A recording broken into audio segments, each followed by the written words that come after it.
नमस्कार दोस्तों, मैं हूं भव्य और बस एक बात में आपका स्वागत है।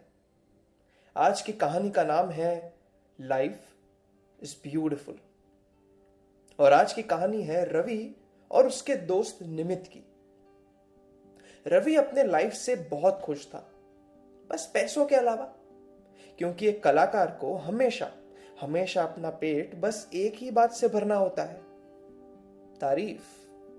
एक कलाकार की वजह से किसी के भी जीवन में कोई बदलाव आता है तो वो होती है कलाकार की असल कमाई। रवि भी उनमें से एक था।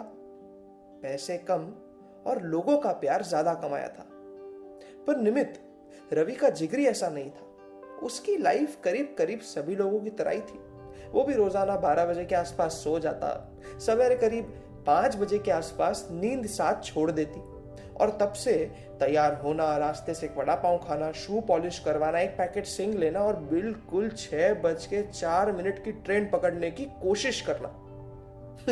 वो क्या है कि वो बिल्कुल समय पर होता था, पर ट्रेन नहीं होती थी। तो ट्रेन की गिरदी में जैसे सैंडविच में चीज दबता है ना, वैसे वो अपनी सोच की गिरदी में दब गया था। वो अपने जॉब से खुश नहीं था, क्योंकि हमारे निमित्त ऐसी जॉब कर रहे थे जो वो पैसों के लिए भी ना करे। पर क्या करे, बहुत बार किसी के प्यार के लिए जो बात या काम आपको नहीं पसंद वो भी करनी पड़ती है। नहीं, गर्लफ्रेंड नहीं, ऐसे नसीब कहां उसके, अरे उसके माता पिता के लिए। तो निमित की कहानी ठीक से समझाने के लिए कहानी थोड़ी रिवाइंड करते। स्कूल में बहुत अच्छे नंबर से पास हुआ था, मतलब इतने अच्छे नंबर कि रवि उससे 1 साल तक बात नहीं कर रहा था। वो डायलॉग है ना कि तुम्हारे कम नंबर आए वो प्रॉब्लम नहीं है, पर तुम्हारा दोस्त पूरी स्कूल में सेकंड आ जाए, भाई ये तो प्रॉब्लम है। तो स्कूल तो खत्म हो गई। अब आई ऐसी एक स्थिति निर्णय लेने की कि आगे लाइफ में क्या किया जाए। माँ ने कहा, बेटा तुझे जो करना है कर। स्कूल में सेकंड जो आया था और पापा की इच्छा थी कि वो इंजीनियरिंग पढ़े और लाइफ सेट करे। और निमित की इच्छा थी कि वो हिमाचल की वादियों के बीच एक छोटा सा घर बनाए और वहां अपनी लाइफ सेट करे। पर ये तो मुश्किल था, सच कहूं तो नामुमकिन था। वो क्या है कि सपने देखना अच्छी बात है, पर अपने लिए सपने जब कोई और देखता है ये तो गलत है। पर निमित के बोलने से पहले ही निर्णय ले लिया गया था, इंजीनियर बनेगा निमित। मैंने कहा था ना, कभी कभी किसी और के लिए आपको नापसंद काम भी करना पड़ता है। तो निमित अपने स्वप्न को भुला के अपने पिता के स्वप्न की दौड़ में लग गया। तो कॉलेज के दौरान रवि से फिर से दोस्ती हो गई, पहले से भी बेहतर। पर निमित हमेशा कहता कि रवि तू बहुत बदल गया है, और रवि कहता पर तू तो वैसा का वैसा ही है। रवि आर्ट का स्टूडेंट था और निमित इंजीनियरिंग का, इसीलिए दोनों का मिलना बस कॉलेज की कैंटीन में ही होता था। यार, रोज सिर्फ 2 पल मिलने के बावजूद भी उनकी दोस्ती गहरी होती चली गई। दोस्ती ने दोस्ती का काम किया और समय ने उसका। तो कॉलेज खत्म होने का वक्त आ गया और अब निमित का वो क्षण आ गया जिस क्षण का इंतजार वो काफी सालों से कर रहा था। अब उसमें हिम्मत भी आ गई थी अपने दिल की करने की। उसने ये भी सोच लिया था कि वो घर जाकर क्या क्या कहेगा, बस अब घर पहुंचने की देरी थी। घर पहुंचते ही मां ने कहा, तुरंत तैयार हो जा, शर्मा अंकल के यहां जाना है डिनर के लिए। अब आपके और मेरे तरह उसने भी वही सोचा कि कल कहूंगा जो आज कहना है। डिनर पे तो पहुंच गए, पर शर्मा अंकल निमित को देखकर बहुत खुश थे, पता नहीं क्यों।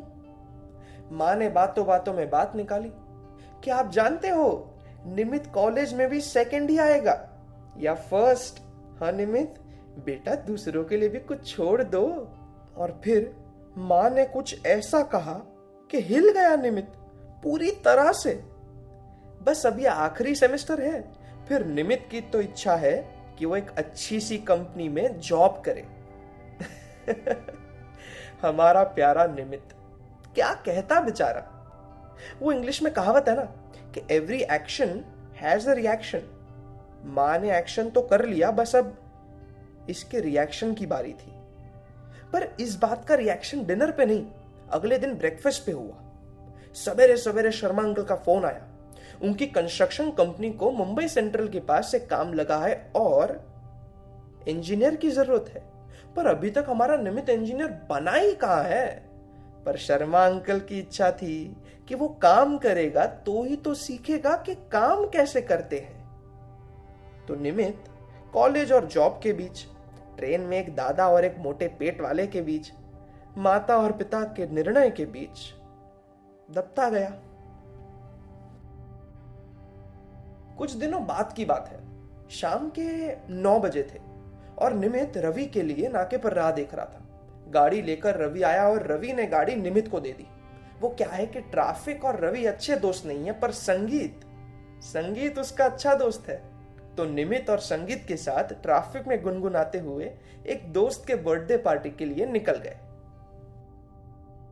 और अचानक से ट्रैफिक का गुस्सा, पापा का गुस्सा, मां का गुस्सा, नापसंद जॉब करने का गुस्सा, शर्मा अंकल का गुस्सा, खुद को जो करना है वो ना कर पाने का गुस्सा, सबका गुस्सा निकला उस बेजुबान रेडियो पर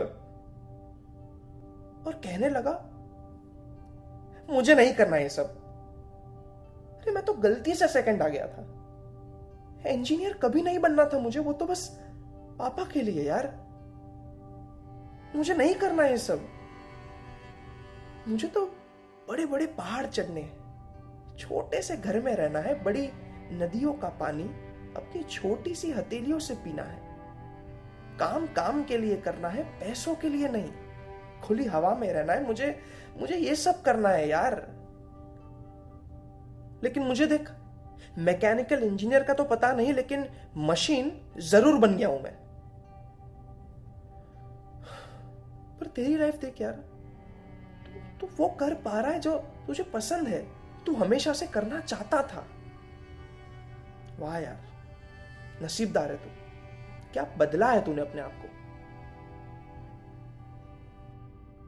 2 पल के सन्नाटे के बाद रवि ने बस एक बात बोली, मैंने कोई बदलाव नहीं किया, बस परिवर्तित हुआ हूं। रवि चाहता तो कह सकता था कि गलती तेरी है, तेरे लाइफ के निर्णय तूने दूसरों को क्यों लेने दिए। लेकिन रवि बदलाव में नहीं, परिवर्तन में विश्वास रखता है। और फिर गाड़ी बिना रेडियो और बिना बात के ट्रैफिक में चलने लगी। अजीब सन्नाटा फैल गया। गाड़ी निमित चला रहा था, पर निमित समझ गया कि उसके जीवन की गाड़ी रवि किस तरफ ले जा रहा था। एक सच्चे दोस्त की तरह रवि दिल से चाहता था कि निमित हिमाचल में सेटल होने के अपने सपने को साकार करे, क्योंकि रवि मानता है कि हमें बदलाव की नहीं, परिवर्तन की जरूरत है। बदलाव और परिवर्तन में ज्यादा फर्क नहीं है। मैं समझाता हूं। वो नदी जो शिव की जटा से बहती है, उसे हम रोकते हैं, उस पे विचार विमर्श करते हैं और हम उसके लिए रास्ता बनाते हैं। यह है उस नदी के प्रवाह पर बदलाव लाना। लेकिन जब हम नदी को नदी का काम करने देते हैं, उसे बहने देते हैं, जिस तरफ जाए उस तरफ, कभी पतली तो कभी बड़ी धारा से, कभी पहाड़ों से नीचे गिरती तो कभी जंगलों से गुजरती, कभी हमें मिलती तो कभी उस महासागर में मिल जाती, बस बहने देते हैं। इसे कहते हैं परिवर्तन होने देना। बदलाव हम लाते हैं और परिवर्तन वो अपने आप हो जाता है। पार्टी पर तो पहुंच गए, सब लोग अपनी दुनिया में थे, पर रवि की नजर एक खूबसूरत सी लड़की पर गई। नहीं, वो तो बस ऊपर वाले के बनावट की तारीफ कर रहा था। और तभी एक 30-35 उम्र का नौजवान अपना आखिरी पैग बना रहा था। रवि के हिसाब से उसका आखिरी पैग 4 पैग पहले खत्म हो गया है। तो ग्लास में 30 ml विस्की थी, लड़कते हुए उसमें आइस गए, झूमते झूमते उसमें पानी गया। पानी जा रहा था, गिलास भर रहा था, पानी जा रहा था, गिलास भर रहा था, पानी जा रहा था, गिलास भर गया। अब अगर एक बूंद भी पानी गया तो पानी के साथ दारू उभर कर बाहर आ जाएगा। और वही हुआ, पानी के साथ सारा दारू उभर कर बाहर आ गया और कुछ ही पल में गिलास में से सारा दारू खत्म हो गया। अब उस गिलास में सिर्फ पानी ही था और वो नौजवान ने अपना आखिरी पैग मार लिया। अब ये दृश्य मेरे अलावा निमित ने भी देखा,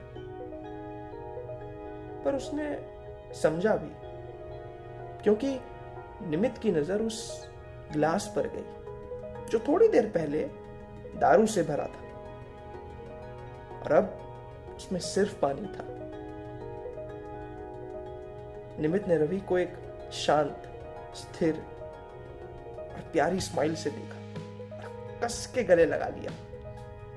शायद अब वो समझ गया बदलाव और परिवर्तन का मतलब। आज 6 साल बाद निमित ने इंस्टाग्राम पर एक फोटो अपलोड किया है।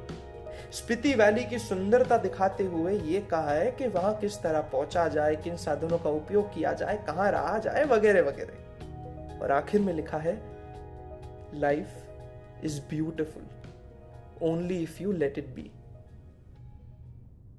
धन्यवाद। मैं आशा रखता हूं आपको ये कहानी पसंद आई हो। इस कहानी का लेखक मैं हूं और मेरा नाम है भव्य गांधी। अपना और अपने परिवार का ख्याल रखिए, स्वस्थ रहिए, तंदुरुस्त रहिए।